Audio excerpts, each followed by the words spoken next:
now we switch to the second part of the talk on branding. We started talking about brands, brand meaning, what brands mean for customers, and about associations. What comes to mind when people hear our brand name and they see our logo? What makes brands recognizable, identifiable, and memorable for customers? And we tapped a little into calculating the brand value. What makes the brand valuable? And there are two ways of calculating brand value. One is individual level or consumer level, brand equity. When we calculate price premium, how much more our customers are ready to pay for our brand. For example, if we subtract value of a typical no-name smartphone from Apple smartphone value, like Apple costs what, 1,500, and average no-name smartphone on the market would be what, 700, 800, 500 with the same functionality. So the price premium of Apple would be this difference, like $1,000 more for brand value.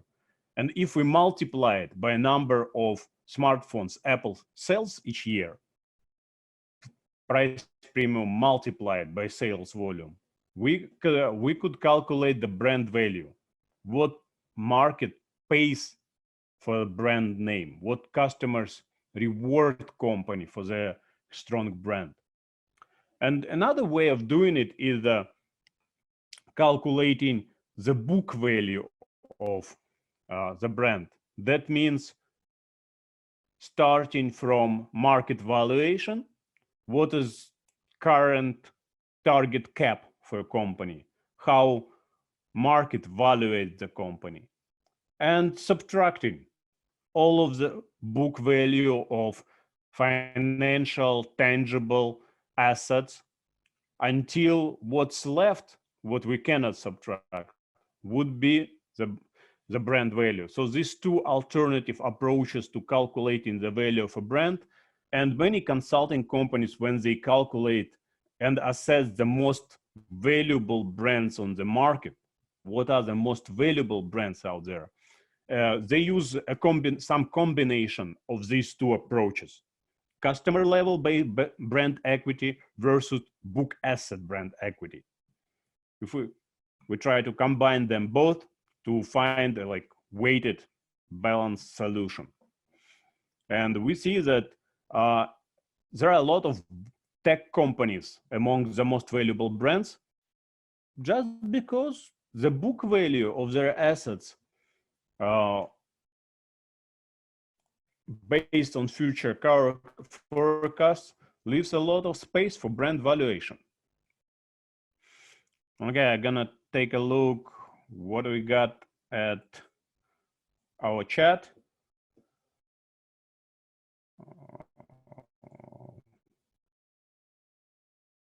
No.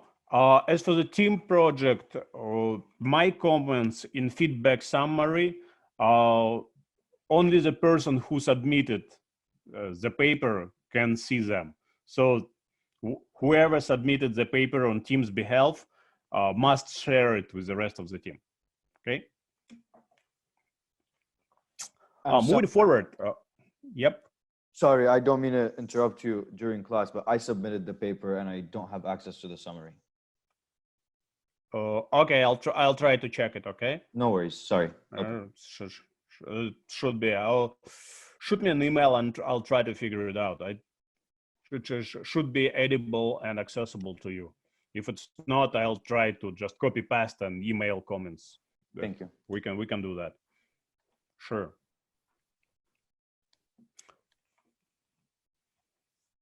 So moving forward, I wanted to clarify a difference between two big topics we studied. Because before, when we talk about how customers perceive company, how customers perceive company products, we talked about positioning. And it might be confusing because now when we talk about what customers think of a company, we talk about branding. There is a difference, and not so subtle difference, between these two perceptions. Branding is focused on brand name, logo, and visuals, which we use to convey meaning and associations which come to mind when customers think about our brand. While positioning is explaining why this brand is the best possible solution for customers. So positioning is focused on competition, and we always position ourselves against the background of our competitors. Positioning is relative to our competitors. Branding is not. Branding does not include any ideas about our competitors, and it should not. It is solely focused on meanings and associations and emotions of our customers.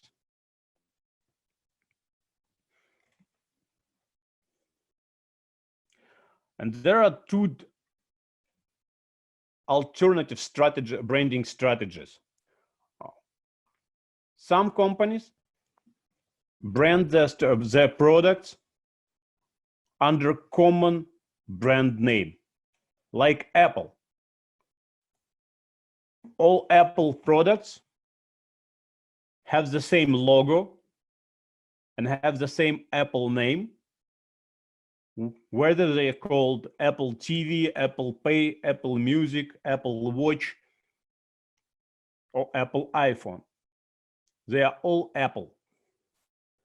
This is called umbrella branding.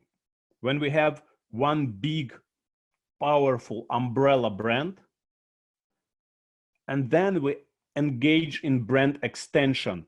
We stretch this brand to cover new products and cover new ideas and new markets. Alternative approach is when we have separate brands for each target market, when we create individual brands for each product, and we do not emphasize and do not communicate that these brands actually come from the same company, and well, they can be manufactured at the same factory. We don't talk about that. We emphasize their personality and differences rather than similarity. This is the individual branding, sometimes called house of brands. And the extreme case of house of brand approach is Procter & Gamble. This is a giant company which features over 100 brands from different markets, including cleaning products, cosmetics, perfumes, personal care, and apparel and fashion brands like Lacoste, Boss, and even some consumer electronics and batteries like Duracell. They allow these brands to compete against each other. They rely on this competition to deliver information about market preferences. And they believe that each brand can reach separate market, some alternative customers who wouldn't buy their other brands. We think about Lacoste and Boss from Hugo Boss. Do these two brands have the same exact customer base? Are Lacoste customers the same people who are Boss customers? Some of them are. No, me including. I wear both of them. But many people who would use Lacoste wouldn't use both. So this house of brand approach allows company to target several markets and different types of customers at the same time.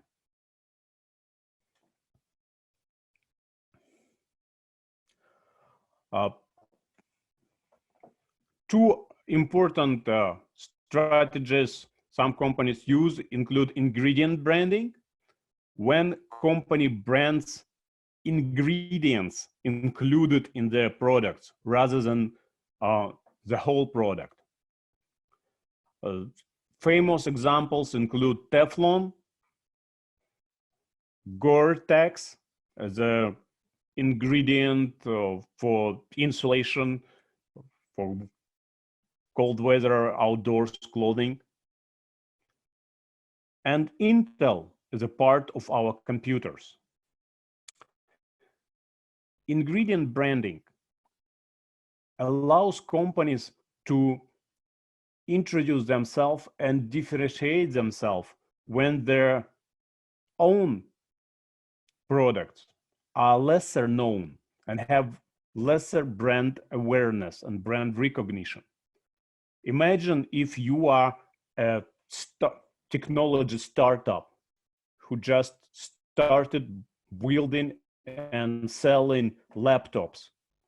No one knows your brand name, and people do not know whether your laptops are good quality or not. They need some signal to communicate to them that you are okay, that you will serve them well. So you just put on your laptop, there's a small sticker, Intel inside, Core i7 8th generation or whatever. And people know that, well, they don't know you, but they know Intel. And it is already a good signal to them. And on the other side, it allows big companies who do not sell consumer products themselves to build a rapport and connection to end users. Think of Intel. Intel is not a consumer goods company. You do not buy Intel products on the market, but you buy computers, smartphones, and tablets that use Intel. So Intel encourages you to buy products that use their technology. Remember when we discussed, we didn't discuss push and pull strategies for advertising yet. We will talk about it in advertising part. But generally, Intel wants customers to know their brand name and ask manufacturers to use their technology. So whenever you see companies advertising heavily on their ingredients, this is ingredient branding, and it has certain benefits for companies and for customers as well. It allows us to add more variety to our consumption. It enables us to confidently try new brands that we would be resistant to and reluctant to try otherwise. And other branding strategies include sub-branding, when companies develops unified umbrella brand, but also brands individually for different product categories. For example, Apple iPhone. It's Apple, but it's iPhone, and iPhone appears as a brand in itself. It allows us to build an individual brand equity while using the positive associations, positive previous experience customers have with our brand.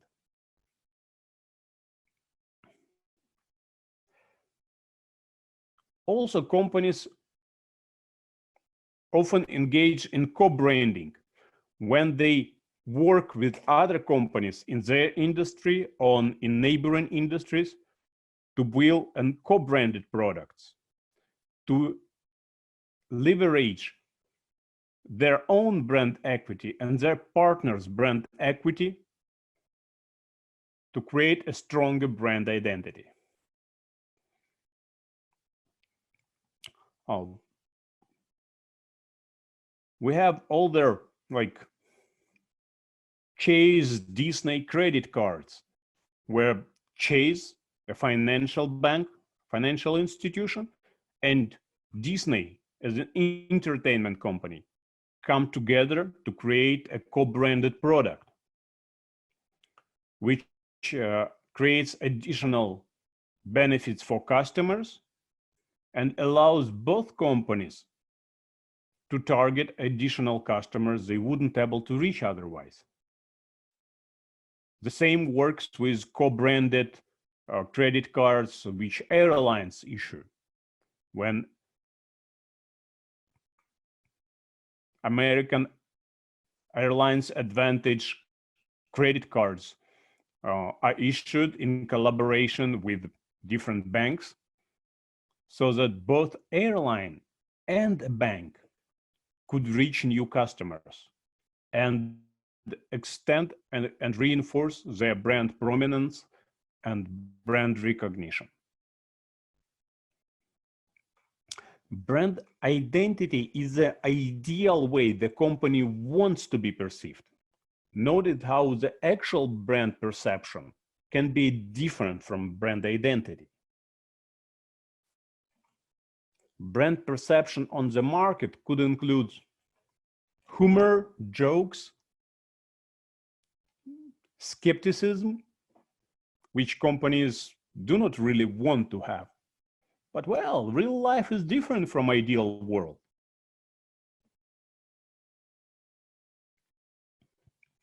Real perception of a brand, what consumers really think about a brand, is communicated through brand image. And it includes associations we studied last class. Remember when we did this word cloud for Disney?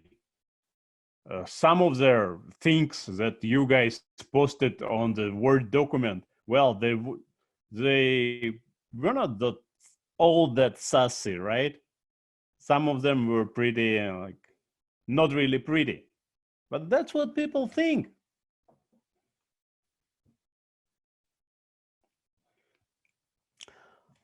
So if we compare brand identity versus brand image, I think that brand identity is created by company proactively. This is what they try to build. But brand image is what they actually get.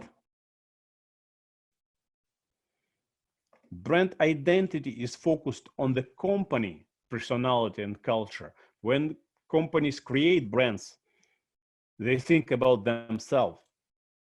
But what they get, actual brand image, depends on consumer emotional associations, expectations, and reactions to their brand.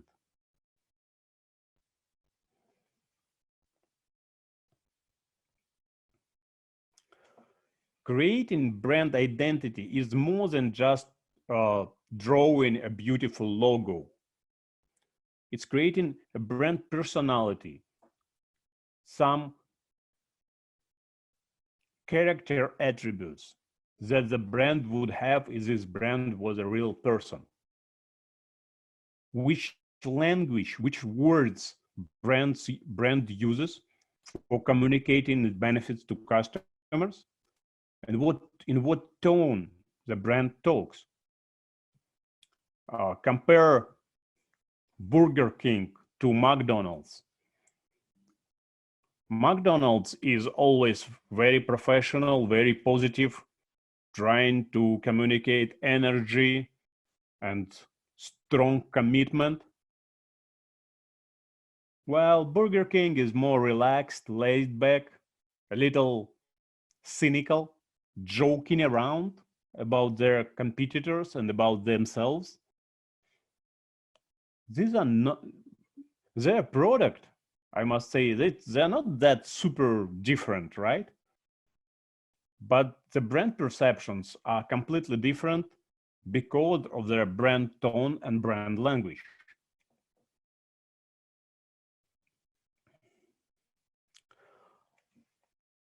To create this brand language, to create this brand identity and communicate, deliver it to customers, we need to be consistent across all of our touch points.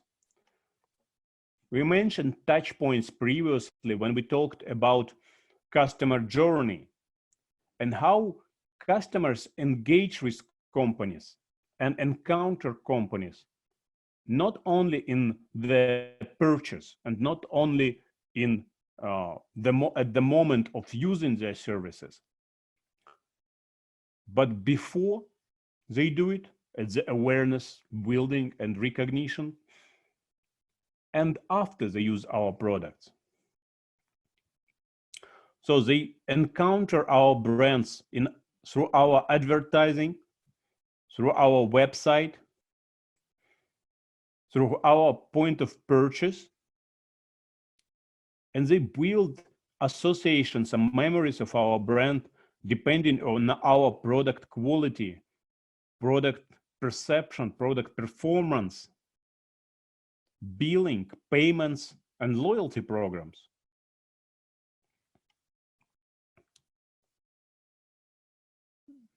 Imagine how we customers, for example, subscribe to a dance lessons in a dance school. I enrolled one of my daughters in a dance school recently. It's a great school, great teachers, very engaging environment, struggling to switch online, sure. But one of the experiences I got, it's a very untransparent and unpredictable billing. Every once in a while, they would just charge my credit card for another couple $100, and I'm like, what was that about? And so I need to call them and clarify what they're charging and why they're charging me again. This billing completely changes the perception of a brand after the purchase, even if the product itself is great and the service itself is outstanding, but brand should be consistent across all points of contact, across all touch points, so that customers see that and see and perceive this brand in a certain way, aligned with ideal brand identity. And finally, we're gonna talk about what protects a brand, how brands stand apart and defend against copycat, against competitive imitation and counterfeit. There are two ways of doing it. One is officially registered copyright. Company goes to the appropriate government body. In the United States, it would be Federal Trade Commission, and apply to officially designate their brand name and brand logo as officially registered trademark. As there are a lot of requirements for official registration of your trademark. For example, it shouldn't be a very common word. You cannot trademark words commonly used by people in conversations. That would be awkward, right? If brands have had a right to prohibit consumers from talking about certain things, not because they registered these words. But as soon as they have registered their trademark, it couldn't be reproduced without their permission. That means some no-name company cannot just start producing Hugo perfume and labeling it Hugo Boss. it is illegal. But sometimes companies do not officially register their trademark. And this is a difference between the symbols TM as a trademark and R. R is basically an officially registered trademark, while TM is not officially registered. That means that their competitors can still use this trademark. And this is most often happens when companies use some common words or common phrases in their trademarks and branding that cannot be officially registered. Like you cannot just privatize language.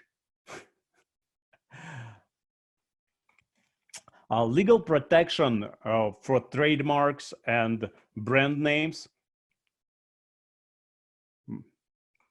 can include court sanctions and legal enforcement.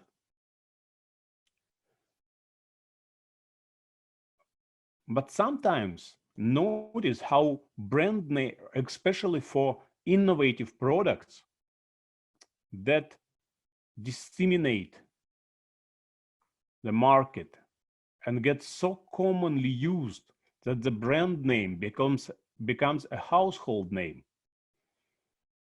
Like Xerox, which used to be a brand name, but now we just go and Xerox things when we want to copy them. Like Google, which used to be a brand name, but now we use it in our vocabulary in the common phrases like go Google it, which just search on internet, whatever search engine you use. Or like Pampers for a kids care product. It is good for a company to get their brand name to this level of recognition where the whole product category is strongly associated with their brand. Because it gets harder to new entrants to get a brand recognition.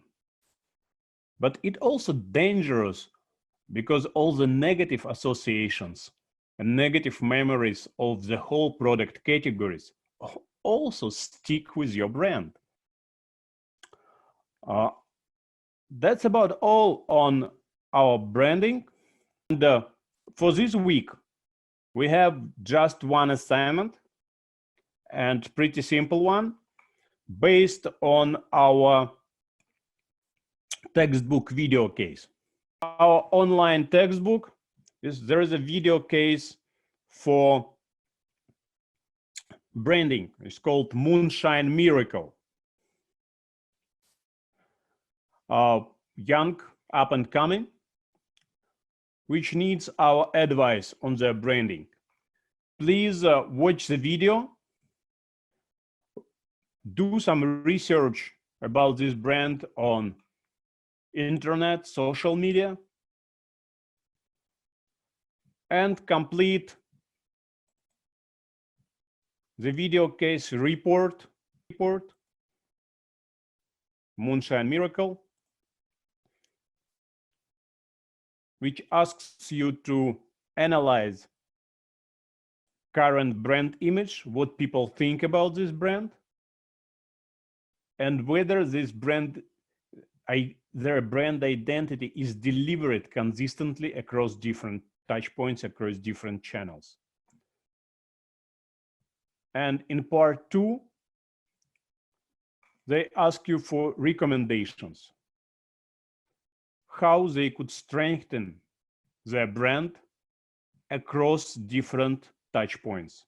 There are 3 touch points as examples, but you can add and recommend more touch points to support their brands.